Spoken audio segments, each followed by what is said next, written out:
That's typical of a couple of vids I've already seen on YouTube.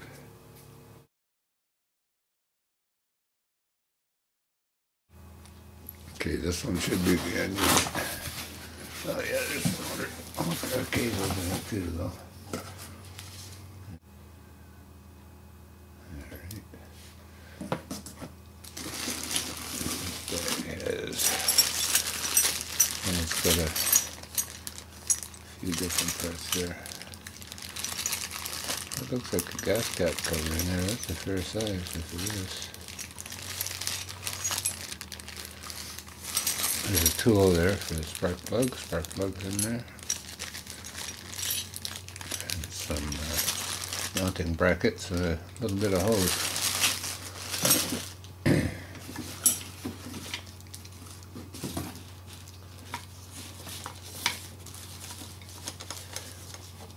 Okay, hard to tell what that stuff's in there.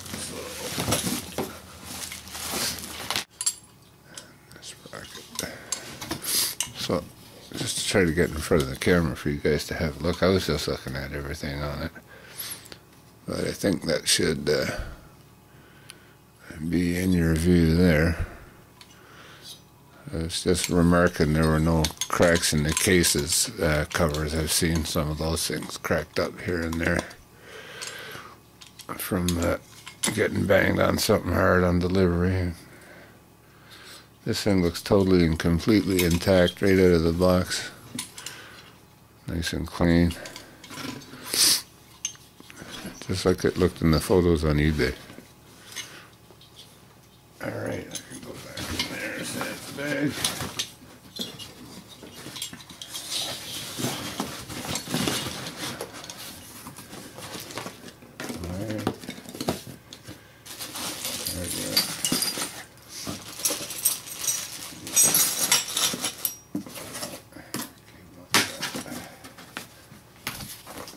Alright.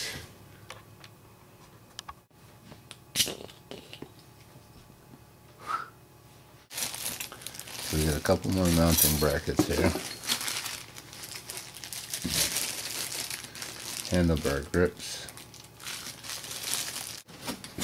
Yeah, that's some chain guard.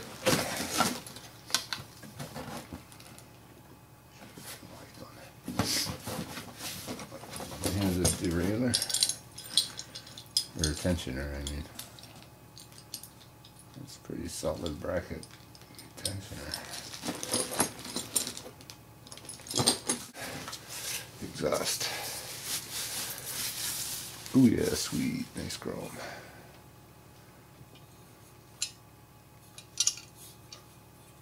I'll have to have a look-see in there at the baffle. That looks nice and clean and intact. Sweet. Sweet. I'll look for the universal link on that later. Tuck these things back in here for now. Easy like that.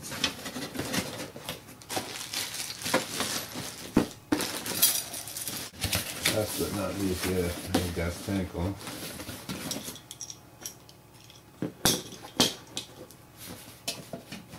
Carburetor. Sweet.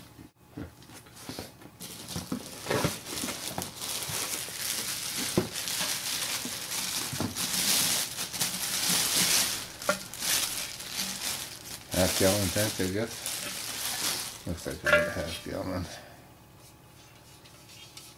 Alright, it's got some long things on it. That's going to be useful with my frame I got picked out for this. I might paint the tank yet before I install it. And that had a nice wide chunky fill and cap for it. It's pretty cool. So there you have it. That's my eBay kit, as they're commonly referred to right there. The clutch lever.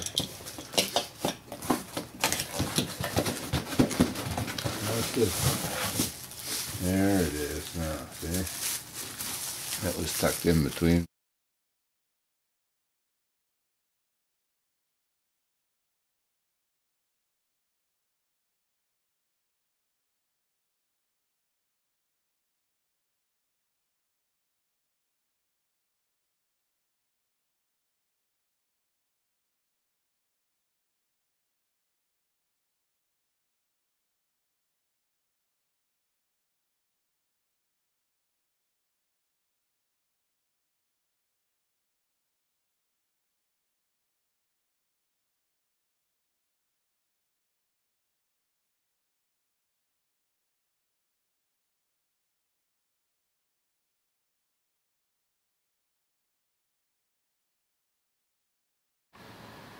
Okay, the wiring dilemma.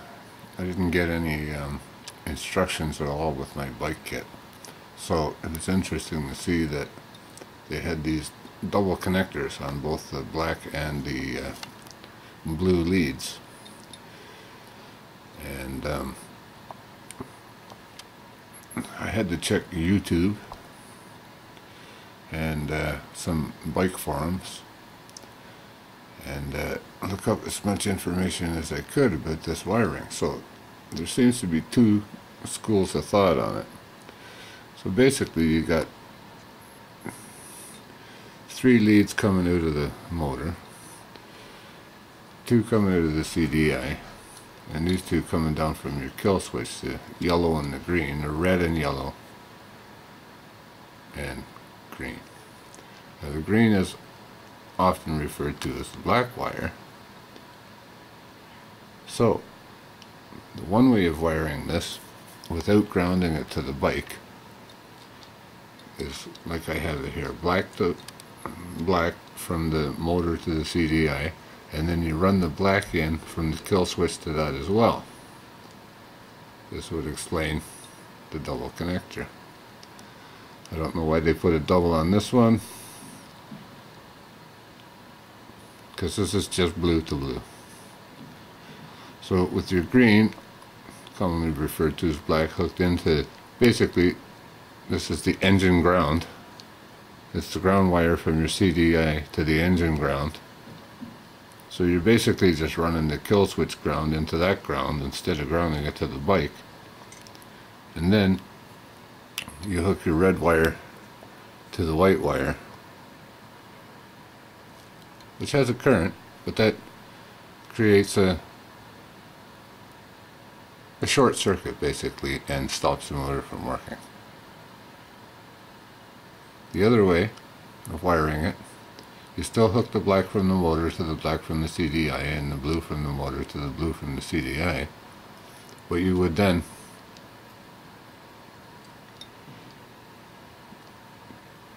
ground a part of this to the frame, one of the 2 wires, usually the green one. It would normally have some kind of a little connector on the end that you could put on a screw.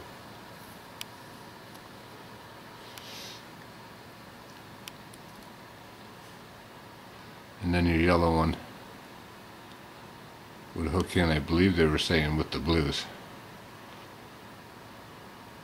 which is power supply. That's a little bit of juice from the magneto that goes to the CDI and creates a spark. So hope that clarifies things for some folks. It took me a week of checking every YouTube vid and forum thread I could find to try to make sense of this. So hope the info helps somebody out there. Just on another note, I'm going to try this configuration temporarily because I haven't even started the motor yet. So I'll see if this works, and if not, I'll try the other configuration. It's about all you can do, depending on which kit you buy. This is the chain guard. I'm going to have to do a little bit more modification to this. Already, I've had to take my Dremel tool with a small cutoff wheel and cut that notch you can see there into the that end of the chain guard already, just to get that hole you see back there to fit over the bolt that is supposed to go on, the long bolt that the main gear cover on the motor. So at this point I found out too that I gotta cut off another piece. I've just marked it with a pencil here where I want to make my cut, and this was because after having mounted it once already, I found that the spokes were hitting. You can just see that back corner. The spokes were kind of rubbing on that, so I just want to cut that material away so it's well clear of the spokes. And I'm going to drill a second hole over here because that'll raise the back end of the chain guard up off of the chain a bit more, so there's less chance of that hitting the hole that's in it now. It's kind of close, you know, it's about a ½ inch away from the chain, so you know, if that jumps around a bit it might hit, so I'm just going to raise that up a bit too. This is the cheap knockoff rotary tool I'm going to use to do the cutting of this chain guard. When you're putting your disc on, I cut a little piece of thin cardboard and put it on both sides of the disc.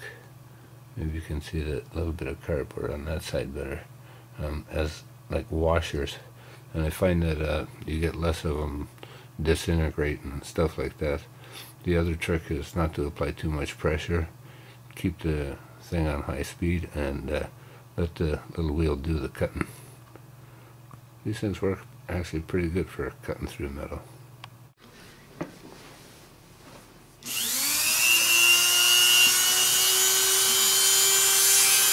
Alrighty.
Might be taking down these corners more, but actually gets the thing to fit. It almost went in the last time.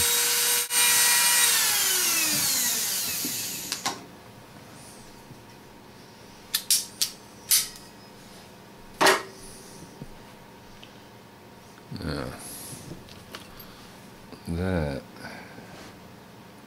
should fit.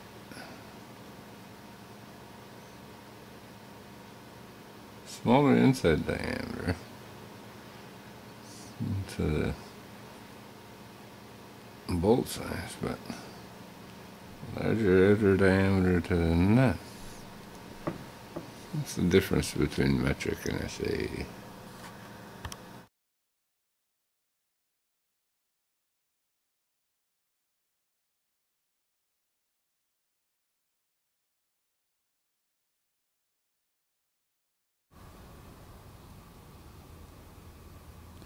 Here's the finished build.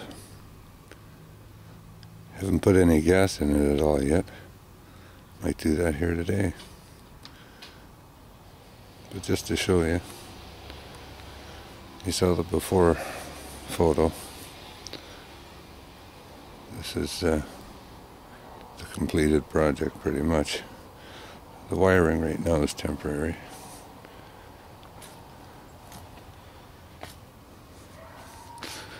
But I've set everything else up pretty much the way I want it for the time being. Get started. See how she's going to run.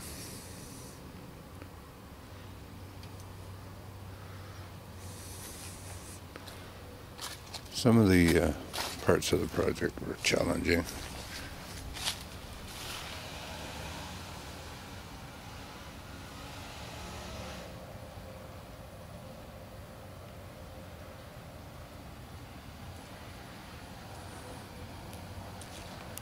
Some were just for fun, like painting up the gas tank here.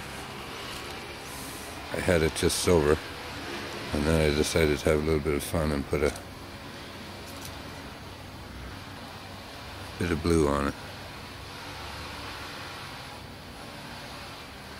And I painted up the chain guard a little bit too. I left it mostly silver, but just accented those two straight lines with a bit of blue. One of the fun bits was getting this sprocket on. 9 bolts. The 2 pieces of rubber provided are pretty thick. It was kind of fun trying to push those bolts through the rubber and get it all mounted properly, spaced between the spokes. Work out through your fingers. This bike's got Shimano shifters, back shifter, 8 sprockets, front derailleur, 3 sprockets. Here's the back side of the motor where the fuel line is attached to the gas tank, down through the filter, into the carb.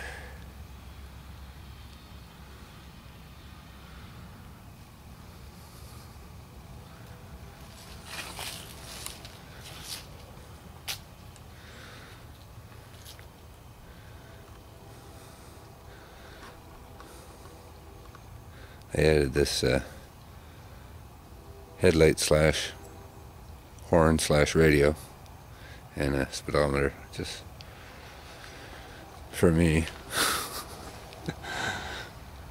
There's the temporary wiring hookup. YouTube and the forums have been great sources of information for how to hook this up, because I didn't get a manual with mine, of course.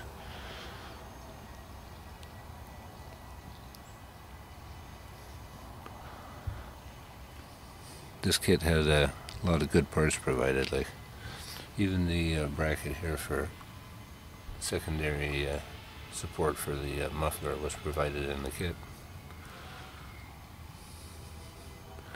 I got an extra gasket in the kit for my muffler.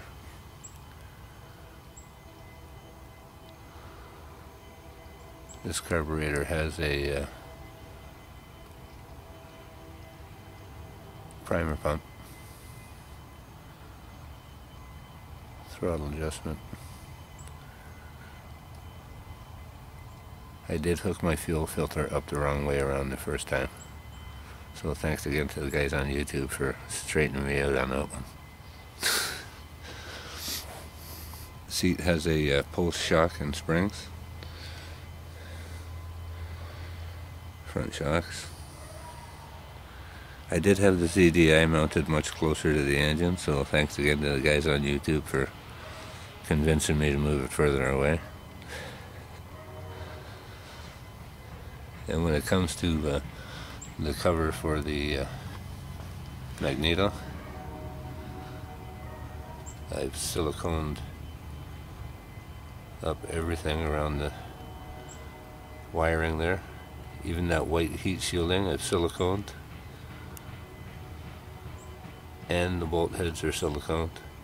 And I siliconed all the way around the gasket too, just to keep as much moisture out of that compartment as possible.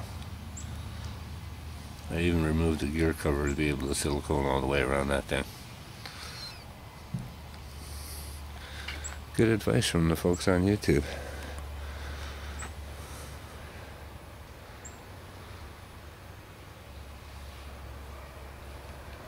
So that's it.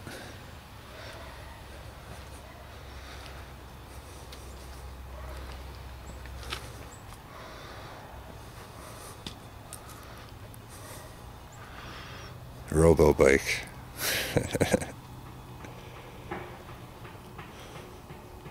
My gas bike build. Yeah.